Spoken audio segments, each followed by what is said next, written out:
What's up, guys? So today, it's me by myself, today, Kumi. Today I'm gonna be talking about Red Queen. This is a new February release from Victoria Aveyard, and it was a really good book.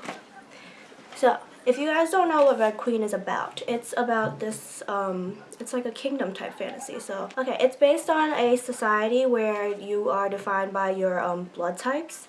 There is the reds and then the silvers, and there's only two blood types. And the silvers are the ones who like rule everyone. They're like the royalty, and then they're the ones with the abilities. And then the reds are the ones who they're the commoners, basically. They work and they're just like dirt poor, and the silvers just beat them and they don't treat them right because they're the common people. They don't have any abilities, and you know, it's basically type of like, it's slavery type, maybe, not really. So the story follows Mare. Mare? Is that how you pronounce her name? Mare? She is a red. Of course, I guess, like, you might guess what the title is standing for already. She is a red, and then she finds out that she has these abilities, in which it's not usual because she's a red, and the reds are never supposed to have these type of abilities. And of course, she finds herself having an ability because all these books tend to do this thing where you're not supposed to have it, and then the main character would have one. So then she finds herself working alongside these silvers, where she absolutely despises, and she has good reason to. Everyone has good reason to if they're a red, basically. So she finds herself working alongside these silvers, and of course this big old happening happens, and then the silvers have to cover it up. And what you guys have to read it to find out, because it spoiled too much. They would have to cover it up because it's too much for them to deal with, because they need to stay in power and they can't deal with not being in power. There's various types of abilities, and some do correlate with one another, and then others don't, because there's basically, it's like elements, but then it's not, because there's a lot of like fantastic different abilities. So yeah, that's basically what this is about. It is Mare trying to fit in so she can survive in this world, because she's a red with an ability and she has to hide it.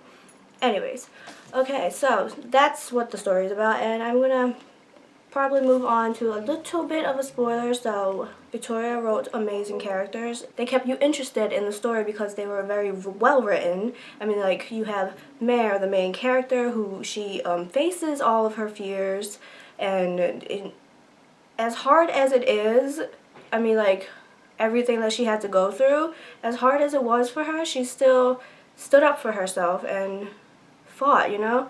And then there's the princes. As bad as their beliefs are, where they think the whole way of the silvers is okay, and I really don't think it is, because no, they should not be stepping on these poor red people because they have these abilities. I mean, you should treat people right if you want them to like love you as their ruler, you know? And then let me see the other characters. The queen, the crazy queen. It's always a crazy queen. She has this really I like her ability.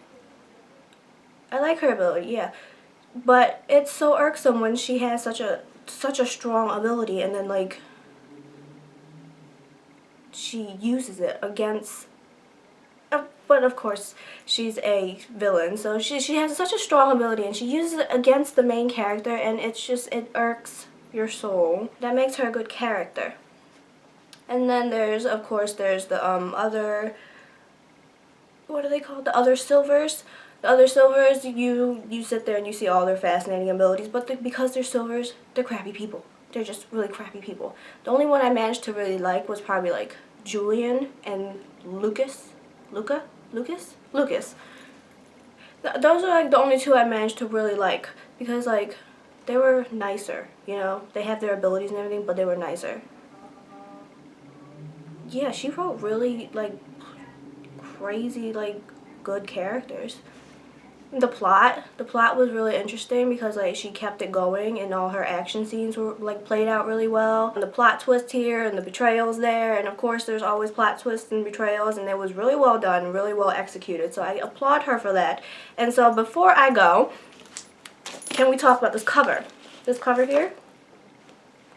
It's nice and simple and shiny, and it's just really stunning. I really like this cover, and I think you guys should pick it up. It'd be a beautiful addition to your bookshelves, and you'd probably like the story if you like fantasy, like kingdom type things with abilities and people struggling to find themselves. It was a really good book. But then that's my opinion, and you guys probably have yours. You could probably hate it, and then I'd be like, why? But I didn't hate it, so that's good there. Tell me what you guys think about it if you do pick it up. I hope you enjoy the book as much as I did. The beginning was a tad bit slow, but so if you aren't the type of person who would like pick it up and if it's slow to you, you'd keep it down and not pick it back up, do read when you have the free time to, that you force yourself to get through, because like midway through, not even midway, 100 maybe a few hundred pages, 100 maybe a few hundred pages through, it gets really exciting where all the like action scenes come in and all the crazy stuff happens. So do yourself a favor, and if it's boring in the beginning, push through it, and it will serve like a purpose and it will end well. So yeah, you guys tell me if you like it or not. I like this book. I'm happy I picked it up. Red Queen by Victoria Aveyard. See you next time. Okay, guys. Bye. Spoily, spoily. Click away if you guys didn't read it. So the most important one is the Prince Mavin betrayal. That was ridiculous. Okay, he is a terrible character. But then he was a good character because he's one of those characters who like builds your trust and then he completely breaks it. I mean, I've seen it coming, but it was that whole let's deny it all the way to the very end. I've seen it coming because basically I've seen a lot of stories like that where the queen wants her son on the throne.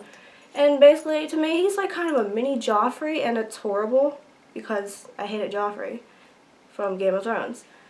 He's like a mini him. Who knows, he might be just like him in the next few books, but that's his character. And the betrayal, it kind of hurt because you didn't want it coming, because he built your trust and then he broke it, and then he broke her trust and everything in between that. And it wasn't okay. It wasn't really okay. But yeah, that's the big spoiler that I wanted to talk about.